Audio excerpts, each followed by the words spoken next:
ఇంకా అవే దోశలు తింటున్నారా? కొన్ని చేంజెస్ చేయండి. హెల్తీ దోశలు తినొచ్చు. ఇక్కడ మనం రెడ్ రైస్ దోశ చేసుకుందాం.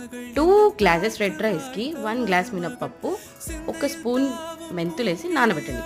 మినిమమ్ 8 అవర్స్ నానబెట్టి గ్రైండర్‌లో ఏసి ఫైన్‌గా గ్రైండ్ చేసుకోండి. దీన్ని నైట్ మొత్తం ఫర్మెంటేషన్‌కి పెట్టండి. ఇదేదో డిఫరెంట్ రైస్ వాడాము, ఇది పొంగదేమో, మంచి దోసలు రావేమో అని అనుమానం ఉందా? అస్సలు అనుమానపడకండి. నాది చూడండి ఏ రేంజ్‌లో పొంగిందో. అలా కలుపుకొని కొంచెం ఉప్పేసి నార్మల్ దోసలాగా వేసుకోండి. మీరు నమ్మరు, ఇది దోస కన్నా తిన్నగా వచ్చింది. చాలా క్రిస్పీగా వచ్చింది.